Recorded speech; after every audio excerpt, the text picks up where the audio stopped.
Yeah, see, it says now live. Welcome, welcome, welcome, ACPS families. Thank you for joining us this evening. In order to ensure that all of our community is able to access this session in their preferred language, we are providing simultaneous interpretation services this evening.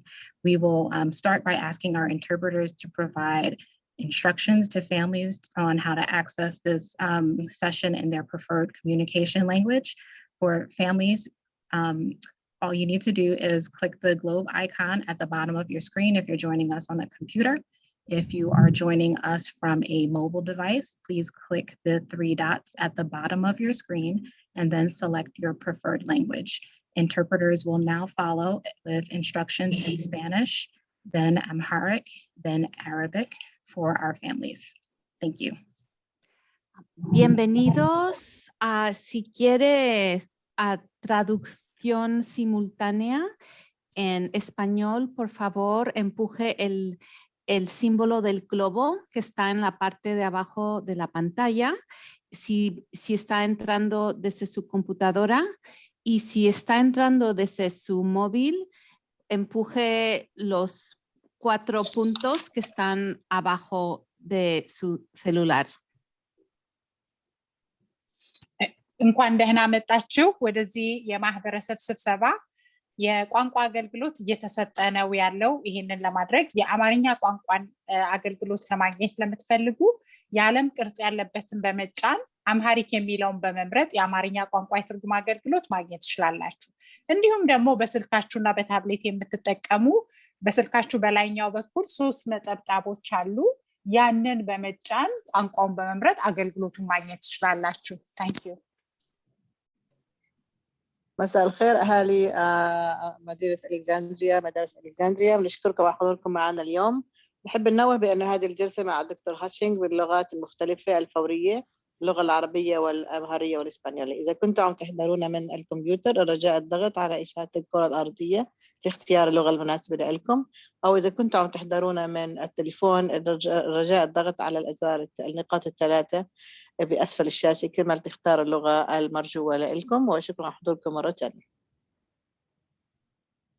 So thank you to our interpreters. Dr. Hutchings, the mic is yours. Thank you so much and welcome everybody. I hope that tonight you all are here to learn about our planning for summer and fall, as well as some of the next steps that we're taking this spring in regards to our hybrid learning. I am Dr. Hutchings, the superintendent of Alexandria City Public Schools, and I'm joined this evening with one of our board members, Dr. Michelle Reif, as well as one of our principals, Ms. Perrette Peters, who is the principal of Francis C. Hammond Middle School.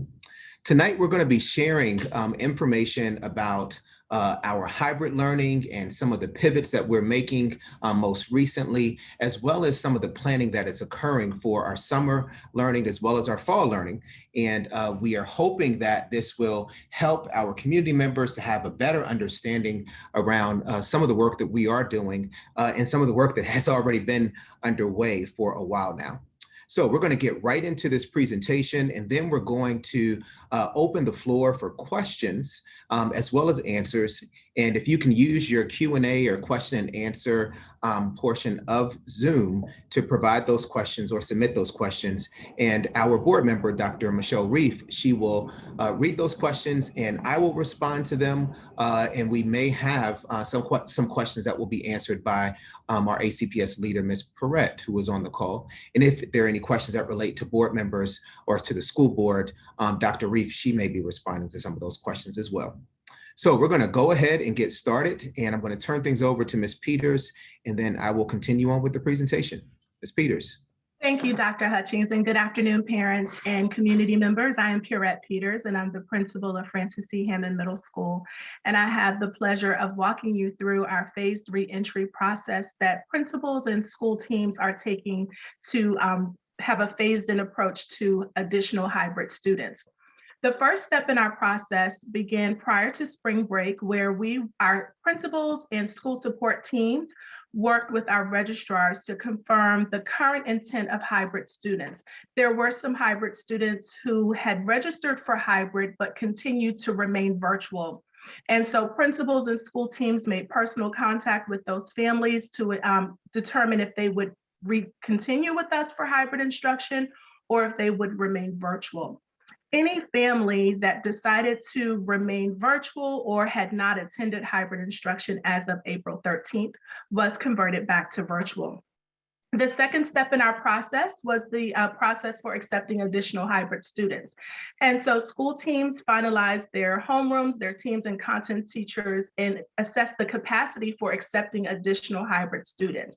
And so it is important to note that each school has a different capacity. And so the acceptance of new hybrid students is contingent upon the school's existing seating capacity. And so school teams used a hybrid prioritization matrix to internally identify students for hybrid instruction. And so the hybrid prioritization matrix was based upon 7 criteria. The first being special populations, which were our special education students, English learners, 504 students, and students experiencing homelessness. Our second criteria were our SEAL students, our social, emotional, and academic learning support students. These were virtual students who were referred for SEAL Support Mondays. Our third criteria were students who were having academic difficulty, students earning grades of D or F. Fourth criteria was our multi-tiered systems of support, or MTSS. We have students who are currently being monitored through our MTSS system. 5 was technology, meaning students unable to appropriately access technology. 6 is student and family choice for students and families who now would like to access hybrid instruction. And then 7 would be our new students, meaning our new students who were enrolled as of January 2021. Now, as we are updating our planning process for 3-foot social distancing, this process is currently taking place and the planning process has begun for that. And there are several steps that have to take with different departments throughout ACPS.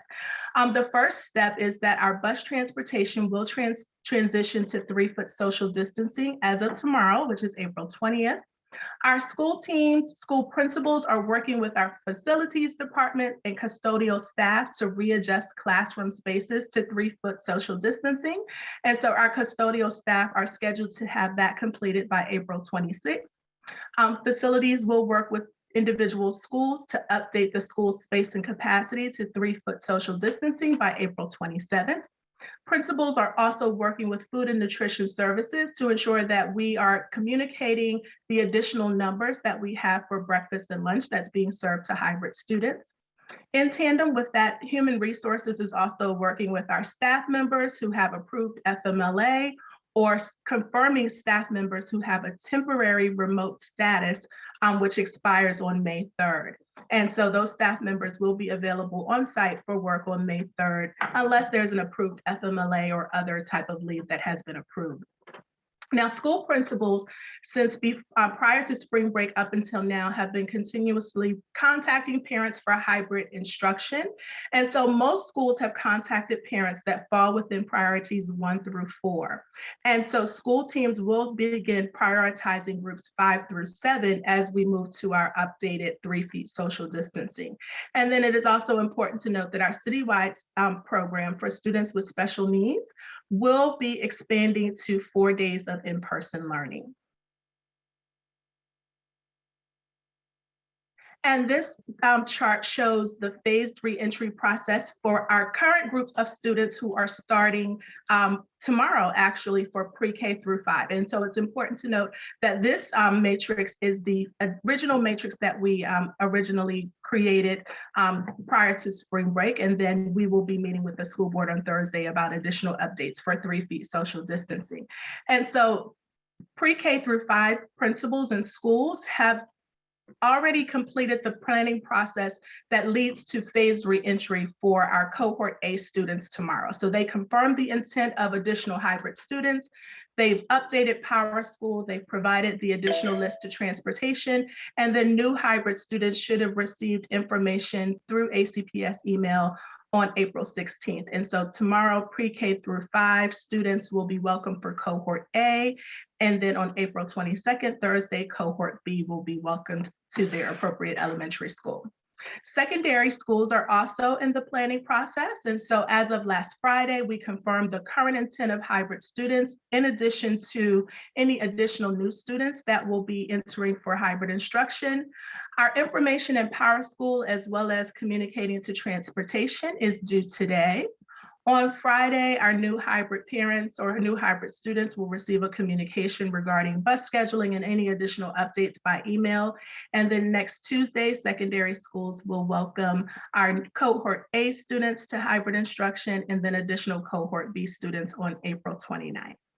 And Dr. Hutchings, I'll turn it back over to you.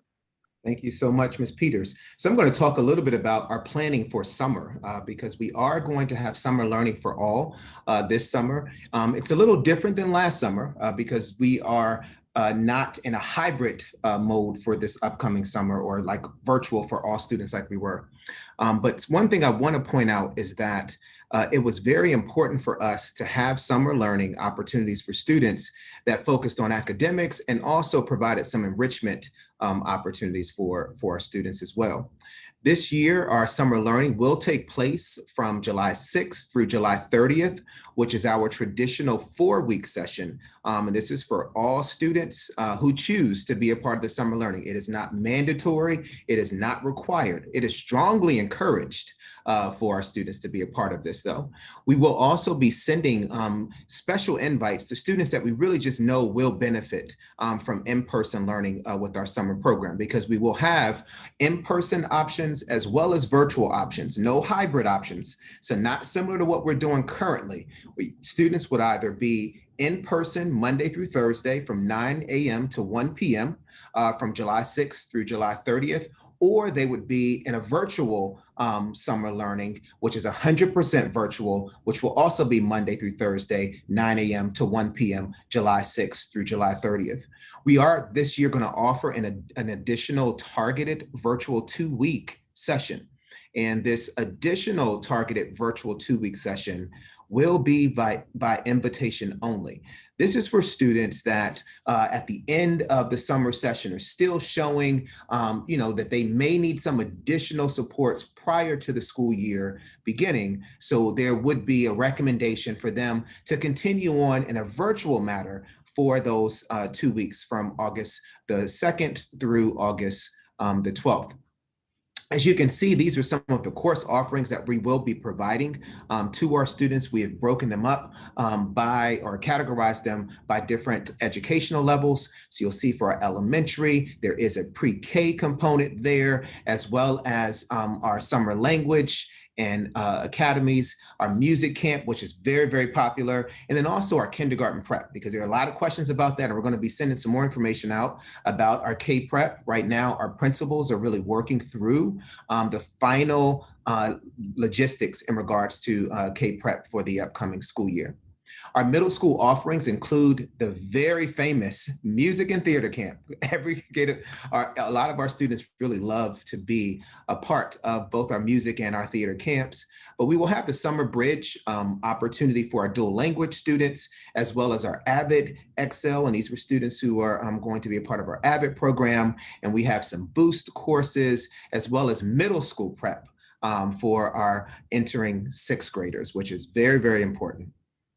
Then for high school, we are going to be offering AP boot camps, as well as new credit courses. And these are college credit courses for some students who want to accelerate their learning. Take advantage of this, our high school students out there. And if you have children who are in the high school, please take advantage of these opportunities this summer.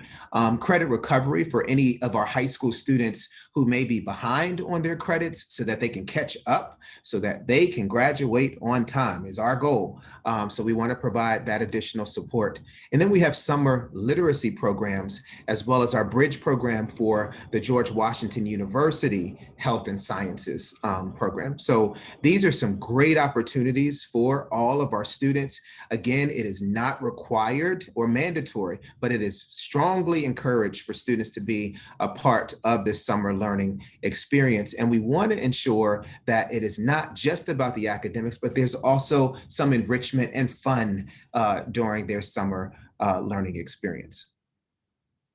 We have additional summer opportunities for our students with disabilities and making sure that we are providing them with the appropriate additional supports in regards to reading and math. And those are focus areas so that we can address some of the, increasing of the reading and math skills for our students with special needs.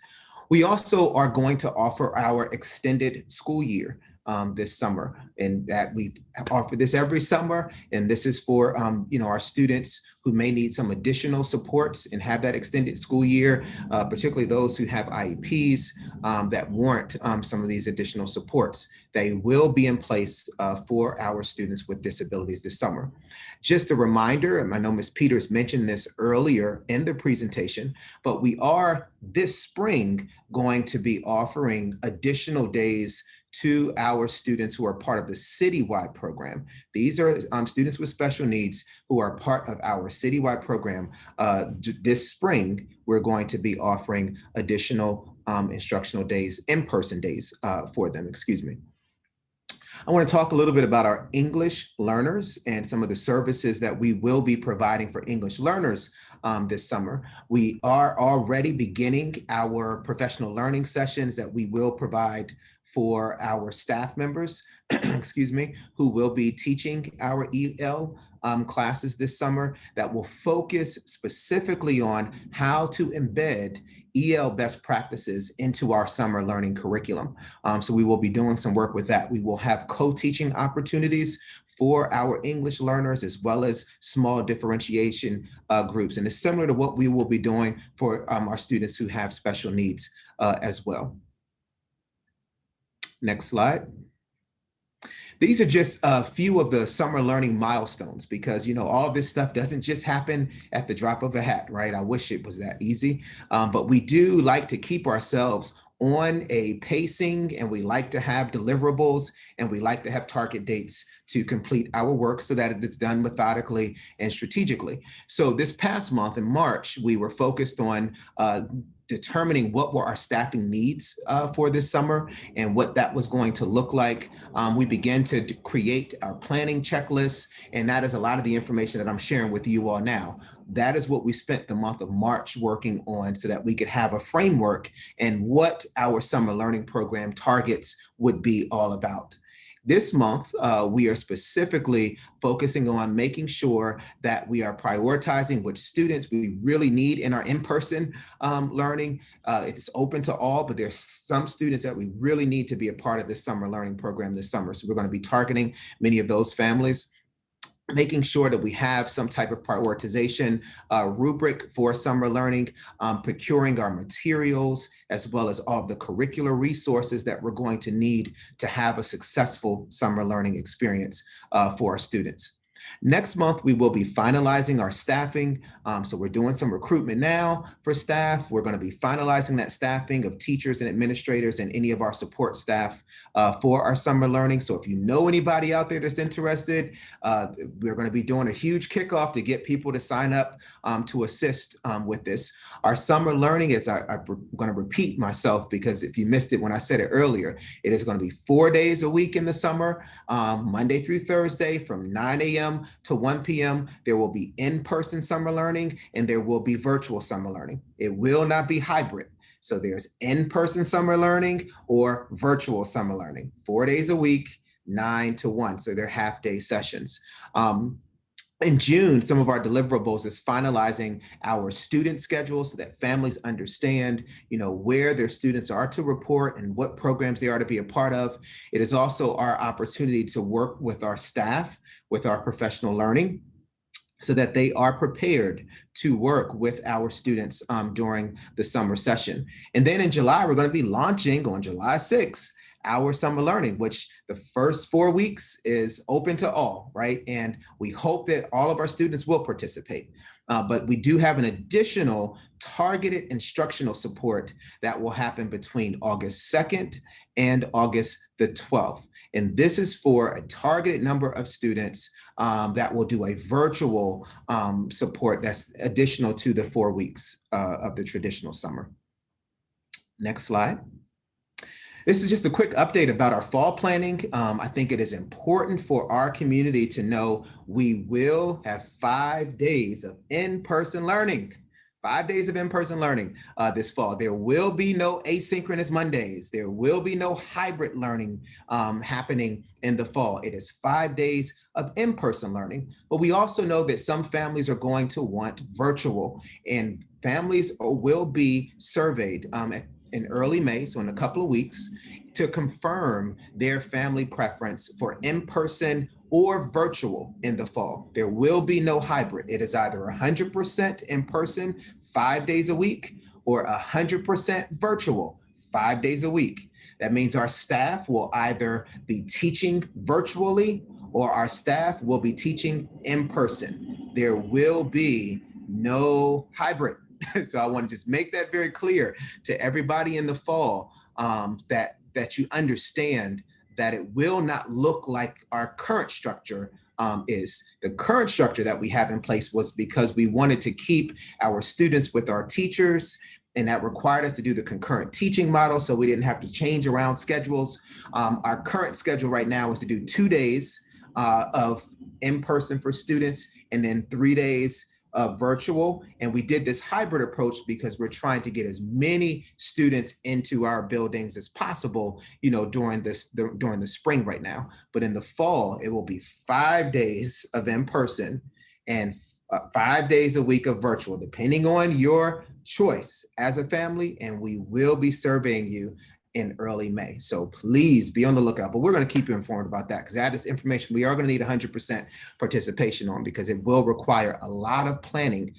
Families will have to make a commitment, right? I'm saying that up front, of either in person or virtual. They will have to make that commitment in early May so that we can prepare for your children to be back into our schools 5 days a week, starting in the fall.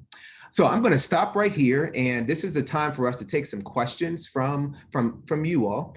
Please use the Q&A chat to write in your questions. Dr. Reef, she's going to read those questions, and I will answer many of the questions. I may sometimes ask for Ms. Peters to join in to assist me with any of those questions. And if there's some school board questions that are included, then Dr. Reef will be able to answer them. So Dr. Reef. All right, thank you so much, Dr. Hutchings and Ms. Peters, for that presentation. And I think you really nailed the first question with your final comments there. But the first question was, are you considering hybrid for the fall? This parent said that it's their understanding there would be a full 5-day option for families that want and need it in the fall. That is right. I can't say it enough, right?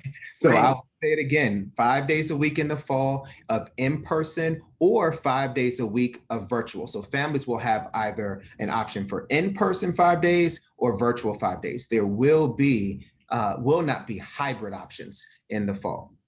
Great. And question 2, is there a plan to have children with special needs attend 4 days in person this spring?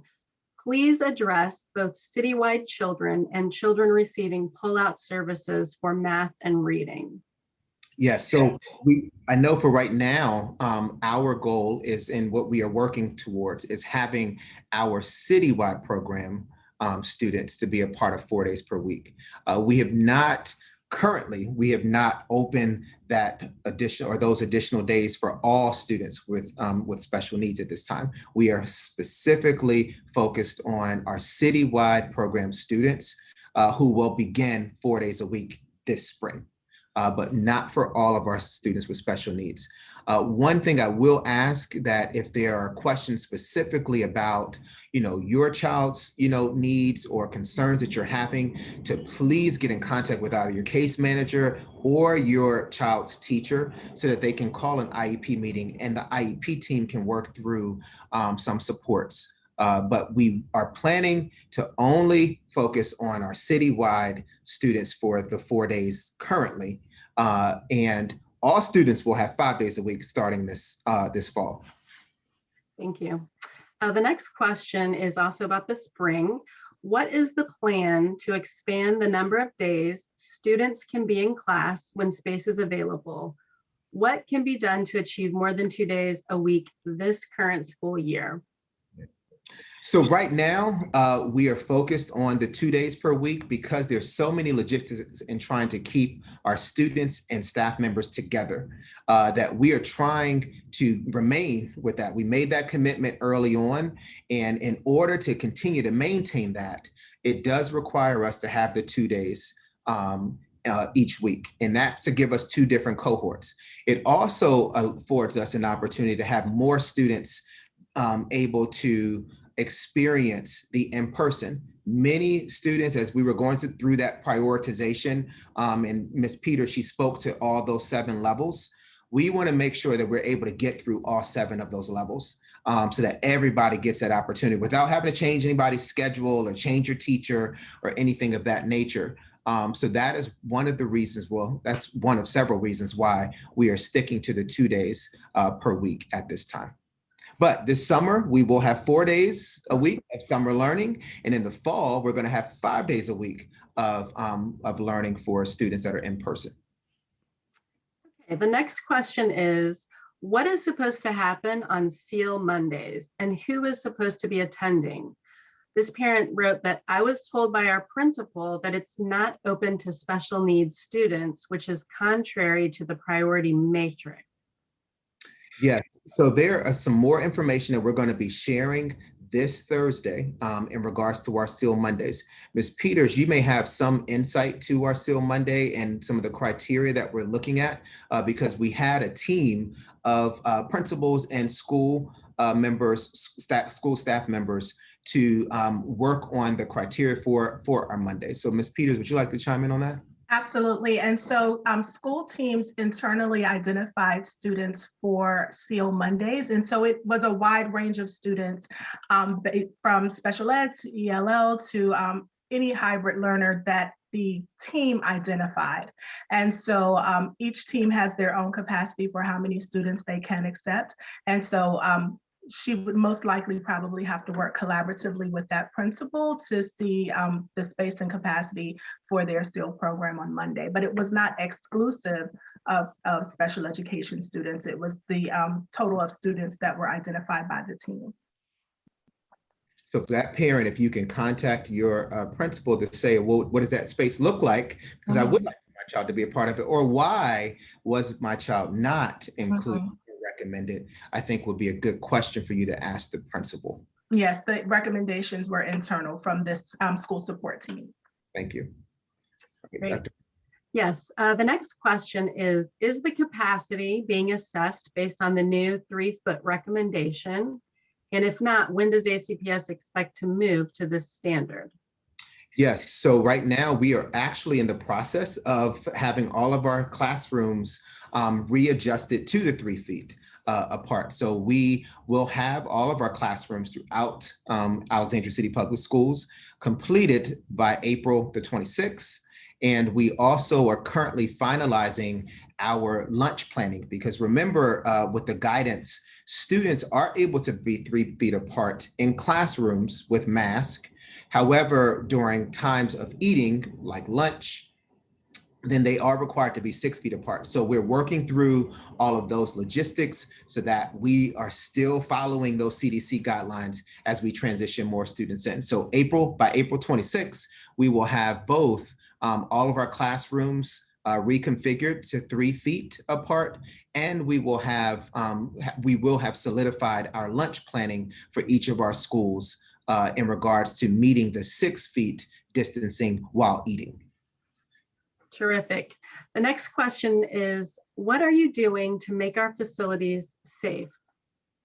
Oh, that's a great question. We are following our health and safety mitigations, and this is why we're confident that having our students and our staff return, they are in a safe learning environment. Let me give you some of the examples of the health and safety mitigations that we are doing.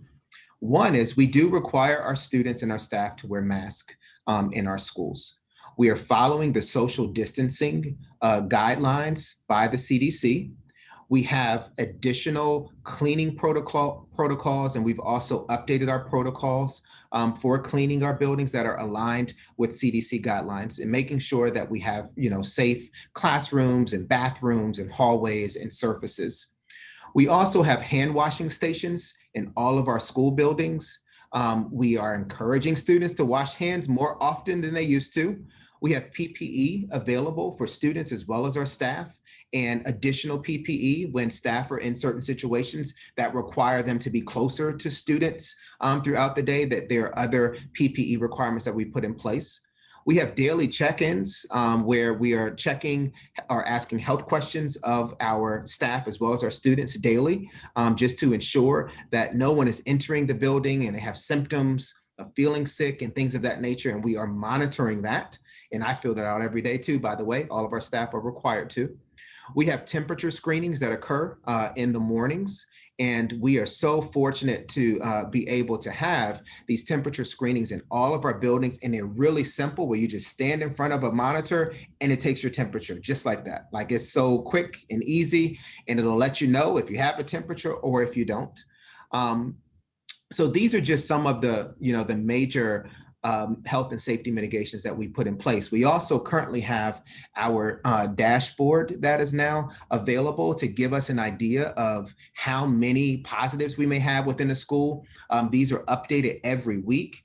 We look at our community spread by schools now. We don't just look at the city community spread, whereas before we opened our doors, we were constantly relying on the city's community spread because we didn't have our own internal data. But now that our schools are open and we do have some of our staff and students in our school buildings, we're able to monitor our own community spread and to follow our own trends to determine whether we remain open or whether we have to close. And we do have protocols to communicate with our families and our staff anytime there is a positive within our school. We work very closely with the Alexandria Health Department to ensure that we're keeping that in place. So that is what we're doing in regards to our health and safety mitigations. I really do believe that because we are so adamant about these health and safety mitigations and really sticking to them, it's keeping our community spread in our schools really low. And that is something that we want to continue to have. Great, thank you, Dr. Hutchings. We have a couple of questions about transportation next. The first one is, can families opt into bus transportation for those that hadn't before, now that more students will be allowed on buses? So at this time, we are not allowing for families who don't have transportation to get the transportation, because we still are limited with our transportation right now. We have been able to go from 6 to 3 feet on our buses, but it's still not allowing us to go to the full capacity we used to have prior to the pandemic. So we're still really strongly encouraging our families, if you don't have to use the bus, and if you could bring your children to school, to please do so, because that will definitely help us with some of our transportation concerns. We also encourage our students to use the Dash bus. And this is something that our secondary students are able to do, and they do not have to pay to do that, which is a great thing, as long as they have their IDs and things of that nature. We're going to be sharing some more information about that really soon as well. But those are some other means of transportation, and that's regardless of if you're eligible for buses or not, that you can still use our Dash services in the city of Alexandria. Okay, the next question is, will buses follow the guidance to open windows for proper ventilation? This parent said, I've noticed that about 90% of school buses still have their windows closed. Yes, well, they probably have their windows closed right now because it was a little colder outside and not time to have windows down. But you do not follow, or we will not be following the same protocols for ventilation that happens inside our buildings on our buses. Buses do not have the same ventilation systems that our school buildings have. So our bus windows will be open at times because they are smaller spaces. They do not have the same ventilation systems, and bus windows will be open. They just have been closed right now because of the fact that it's a little colder outside and people haven't been opening the windows. Okay, the next question is about the classrooms. This says, what is the number of students in a typical classroom under the previous 6-foot spacing? And will that capacity double under the new 3-foot spacing? They also write, under the 3-foot spacing, have classrooms returned to their pre-COVID number of students? So with the spacing, I do know that our classrooms are not going to go back to the numbers they had prior to COVID, unfortunately, because there's still 3 feet spacing that's happening. The 3 feet spacing does not necessarily double our numbers in our classrooms. And that's something that is very important for us all to understand. There are other structures that are in classrooms, whether it's bookcases or the size of the room or the layout of the room, that doesn't just automatically double the number of students. Now, in our wide open spaces, right, that have nothing in them, it's a different scenario and different situation, but that is not the case in many of our older buildings. So we will be finalizing all of our classrooms to 3 feet by April 26th. And that will give us our maximum numbers for every single one of our classrooms throughout ACPS. And we're going to be talking about that this Thursday with the school board on April 22nd. Great. The next question is, how is academically struggling defined for elementary students who do not get letter grades? So this is going to be a good question for Ms. Peters. I know you're one of our principal leads and you talk about this all the time. So absolutely. Thank you, Dr. Hutchings. So for elementary students, they get a assessment score of 4, 3, 2, and 1. And so our school principals have been looking at scores of 1 and 2 on their progress report. In addition, a combination of other assessment data that our elementary principals and schools administer, such as PALS data and MAP data. And so a combination of all data sources were used. So in lieu of a letter grade, it would be students with 1s and 2s. Okay, thank you, Ms. Peters. This next question, it's a little tricky. It says, will you be busing kids in from other areas to schools that have open availability to follow your matrix before allowing local students who are virtual to attend their local school? So I think it's asking if you'll move kids from one school to the other, if you would prioritize them based on the matrix. So we move, so asking if we would put, like if a student was assigned to one particular school, if we would put them at another school because their zone school is full? I think it's because they need to be back in school because of the matrix. Would you prioritize the matrix over, irregardless of the kind of capacity level at the school? Or are we keeping children at their current schools? We're keeping children at their current schools and we're working through that matrix. This was one of the reasons why we wanted to have, we want to maintain the 2 days per week, because it does allow us to have more slots of students able to return.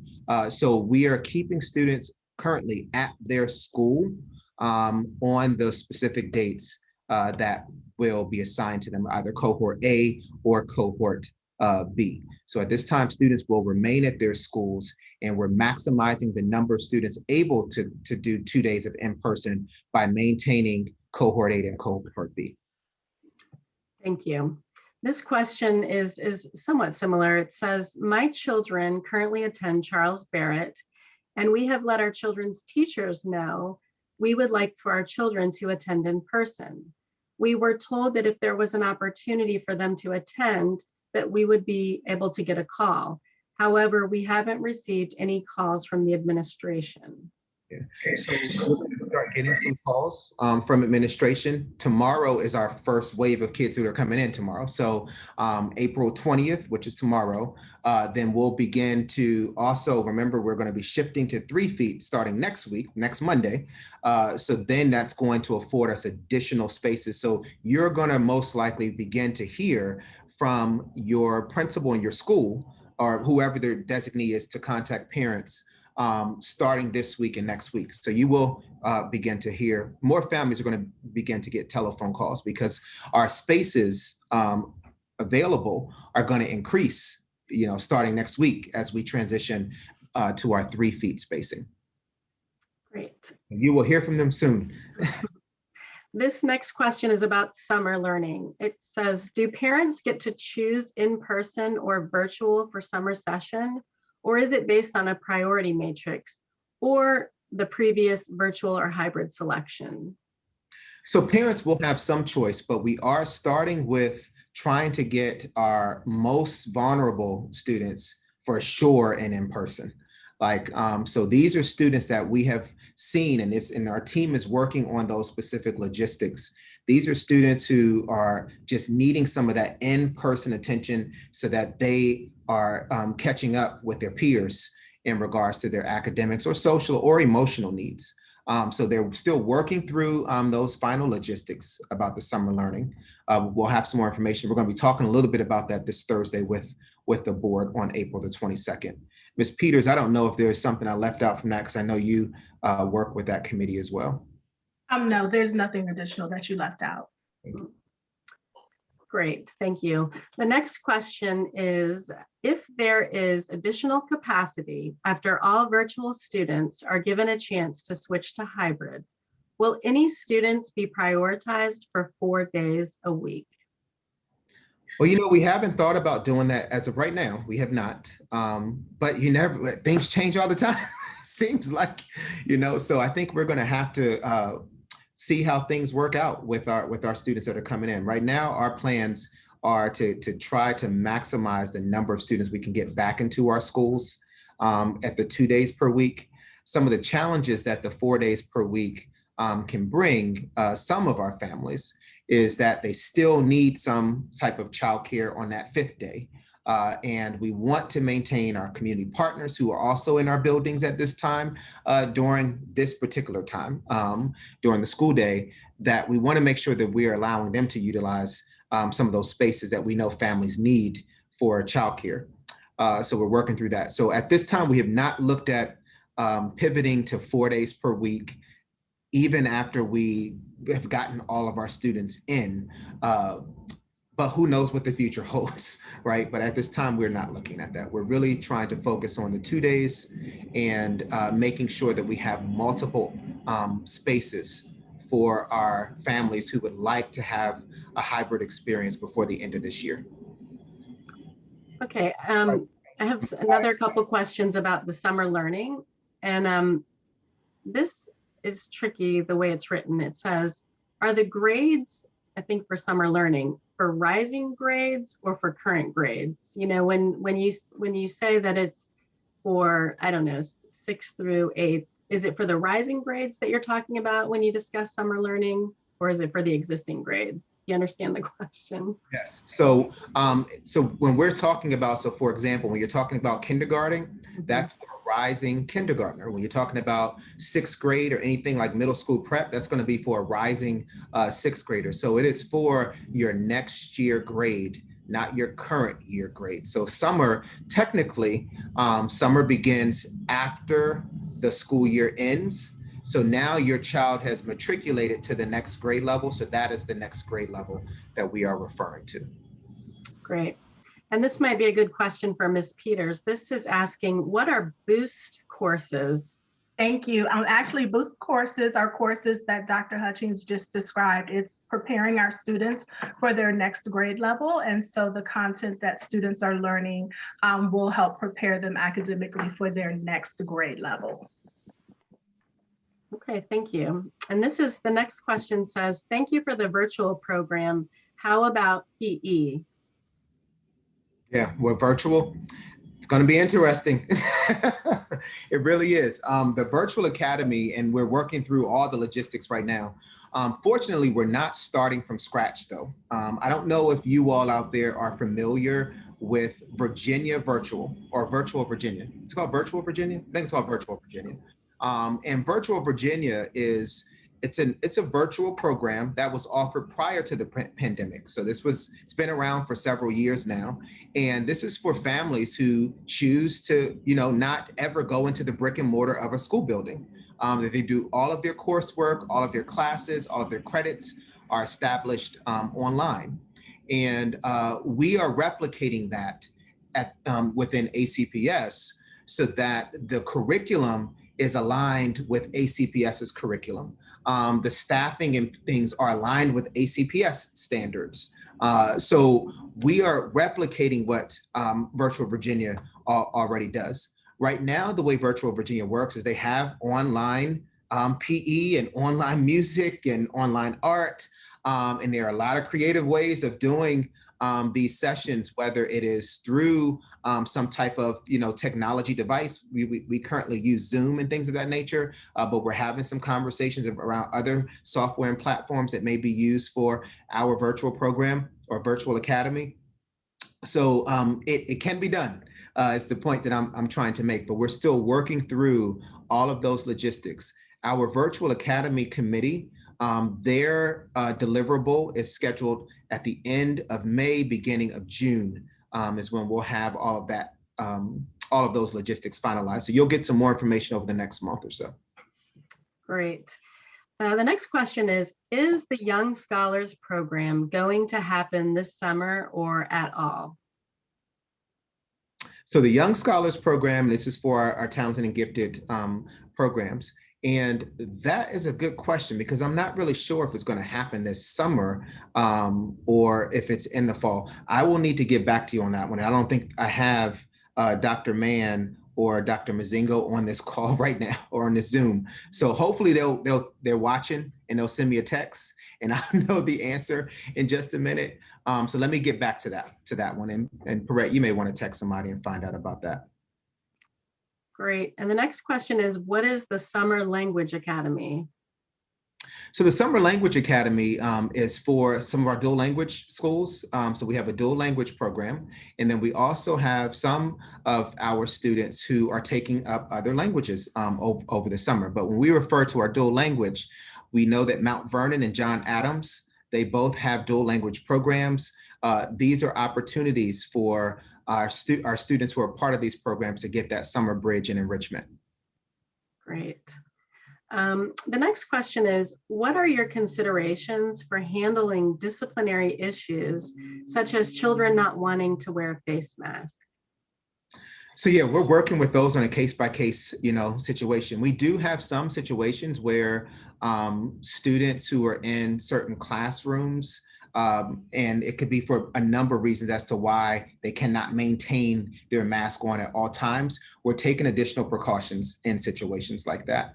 But what we really are trying to work with students on a case-by-case, and we haven't, thankfully, knock on wood, haven't had challenges with it because it really is a part of our lives now that everybody's constantly wearing masks, and our students have been extremely supportive in wearing the mask throughout the day. But we will follow the same kind of, protocols that we do in school. Our goal is not to go and say, you're suspended from school or we're trying to kick you out of school. That's not how we want to operate in ACPS, but we do want to work with students and their families so that they can understand the importance of us maintaining safety for all in our buildings and just working, on a case by case. But the expectation is that all students and staff will wear masks throughout the day. Great. The next question is fun. It says, will the TC Williams class of 2021 have an in-person graduation? We're still working through those logistics right now too. We want an in-person graduation, right? The students do. And let me just tell you, the students met with the senior leadership team about a week ago, did a phenomenal pitch as to why we should have in person. I was just like, we should have hired them as our engineers in our buildings. I know they're going to go off and become engineers one day. We're finalizing that planning because we're trying to work through some more logistics about that. We're planning to bring an update to the board at the first May meeting. So there'll be some more information over the next couple of weeks that's going out about that. But Mr. Ballas and the student body, the class of 2021 representatives, they are working to work through the logistics, but they're really pushing for an in-person graduation. The state has provided us with guidelines for in-person graduations, whether it's indoor or outdoor, and those are the specific guidelines that we are going to have to follow. Our students are working within those parameters, which is a great thing because they're not trying to propose something that is, against what the protocol or the guidelines from the governor are. But we can share that information with you too. I believe it is already on our website, the graduation guidelines, but we'll have some more information early May. Great. And this is another secondary question. So maybe Ms. Peters, it says, will the high school band students be able to play their instruments in person in the fall? And will high school marching band be happening this fall? That is actually a question that we will have to defer to Dr. Mann, and I will send him a message to see if he would be able to provide additional updates on band playing instruments in person in the fall.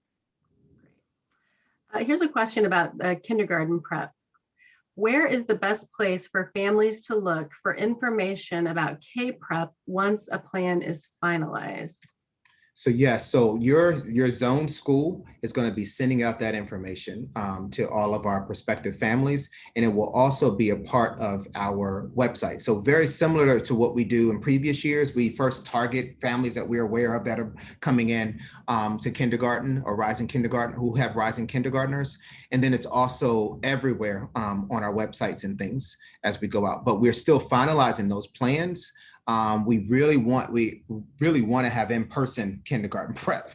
Not like last year we had virtual well, everything was virtual last summer, but the goal is to have all of those logistics finalized over the next week or so. So you're going to hear really soon about our kindergarten prep dates, as well as the guidelines that will happen for the fall.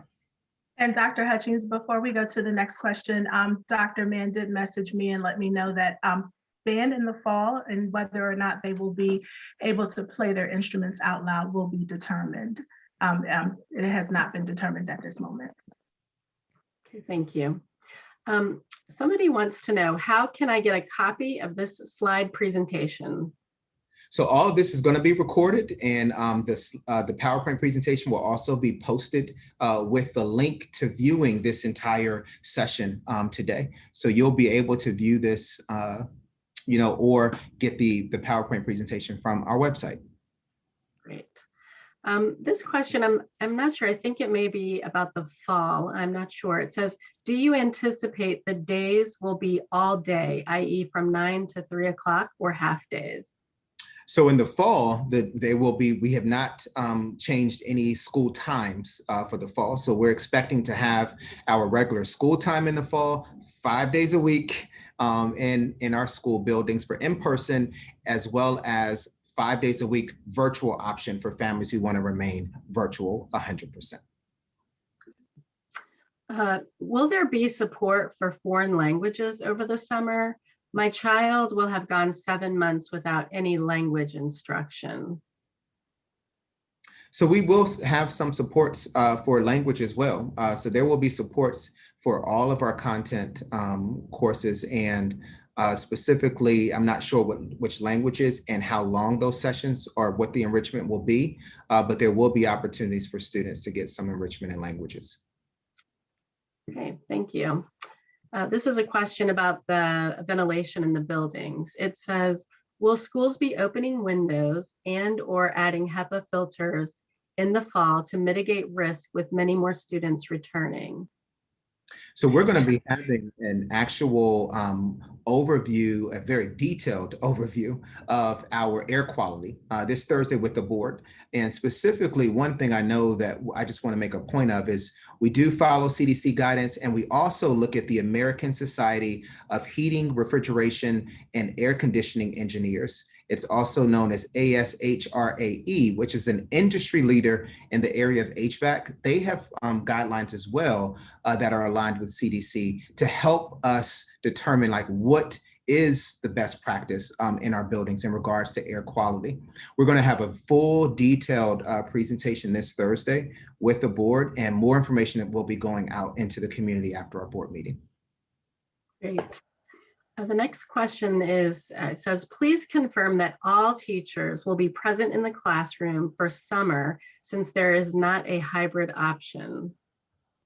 So for summer, we will have teachers in person for people who are in person. It's not a hybrid learning option for this summer. So the goal is to have teachers in person in the summer. We're working through logistics right now and providing some incentives for teachers to work in the summer in person. And this is a part of our recruitment strategy, some monetary incentives for people to work in person this summer.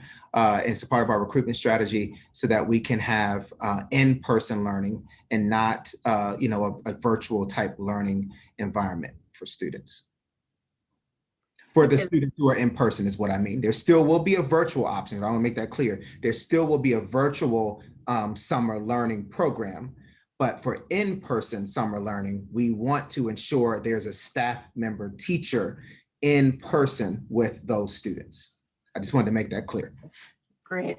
Thank you for that clarification. And I see we have about 5 more minutes, so we'll see how many more questions we can get through. But thank you so much, everyone, for all the terrific questions that you've been sending in. This next one is a hypothetical scenario, Dr. Hutchings. It says, as an example, if a classroom allows for 10 students and only a total of 8 students come back for the remainder of the year, why can you not put all 8 in 4 days a week if the classroom capacity allows for it? So it really would depend on the scenario, right? And there are other logistics other than just getting the students into those classrooms. We then have to work through the transportation component. And we also have to work through whether there's a classroom monitor in that class or if there's a teacher in that class. And so there are a number of other factors that may come into play. But we will continue to monitor, the situation. We are just trying to focus solely on having as many spaces as possible for families who choose to have some form of in-person prior to the end of the year. And that really has been our focus right now. Great. Here's a question about the summer learning. Can the high school students taking remote enrichment take it before July? They used to be able to start personal finance in mid-June. So that I do not believe they can. I believe that all of our courses are beginning July the 6th. But I will confirm that with Dr. Mann. But to my understanding, all of our summer learning will begin on July the 6th. Dr. Hutchings, may I provide an update on Young Scholars? Yes. Young Scholars will be incorporated into our summer program. There will not be a separate Young Scholars program this summer. Thank you. Okay, this looks like a really important question here. And this is about the survey that you mentioned would be going out for the fall preference. This question asks, are we locked into whatever preference we make in May for virtual versus in-person learning? Is there room to change our mind closer to the fall? A lot can happen between now and the fall. Yes, a lot. And we want to be very, very explicit and transparent with our families that we're not going to be able to allow people to switch back and forth from virtual to in-person.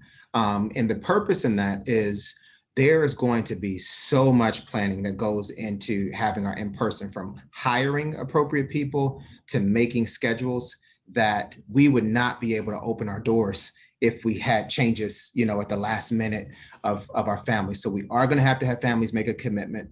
If we continue to see the trajectory that we're seeing within our schools, then we can continue to maintain having our buildings open, because now that our buildings have opened, and you all may not notice this quite yet, but you will begin to see, even if our city metrics begin to rise, like right now, we are at a high level, right, in our city.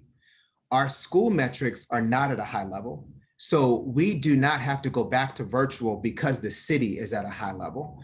If we're able to utilize our health and safety mitigations within our school buildings, and that's based on each school building. So everybody has different kind of metrics that we look at. That's why we now have this dashboard for our COVID cases.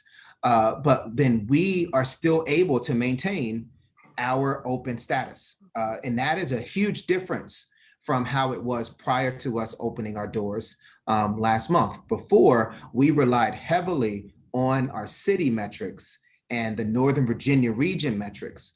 But now we have our own we have like our own little space in every school, and we're monitoring and we're seeing if we're seeing an uptick in cases and things of that nature. So now we are able to still operate, even if the city is in a high level. So that is a game changer for us as we move forward. And as long as we're continuing to monitor that, this is why it's great that we have, you know, over 5,000 students. We have about 3,000 more slots. It's going to be even more now after next week once we go to our 3 feet. The more students we're able to have in, and we can continue to see, like, are our metrics changing with the health and safety mitigations, we will be able to maintain our buildings being open. So. Great. I have one final question for you, and that is, when does 4 days per week of in-person learning for special education children in the specialized citywide program, the specialized instruction citywide program, when will that begin? Yes, I know that Dr. Mazingo and Ms. Werner are working with our citywide program team. They're finalizing some of those logistics this week. We'll have a better idea of the exact date for you probably this Thursday at our school board meeting, but our citywide families will hear about that really, really soon, the exact date.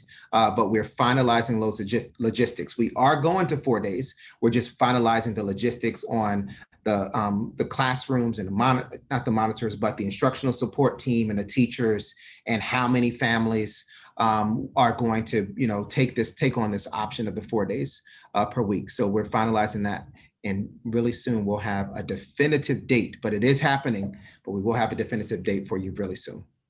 Great. I'd just like to just close, you know, myself by thanking Dr. Hutchings and Ms. Peters for this very informative presentation, and for everyone who's listening, all of your excellent questions. I really hope that this has shed some light on the summer and fall learning plans, which we're really excited about. And I don't know if Dr. Hutchings, you have any closing thoughts?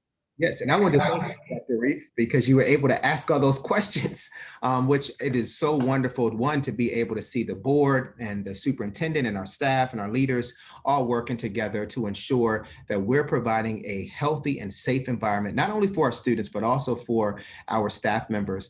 And I want to thank each and every one of you for taking time out of your day to join us this evening. Thank you for the wonderful questions, and we will be posting this information. So if anyone hasn't been able to join us, then they will be able to watch this video, and we will be hosting more this week as well.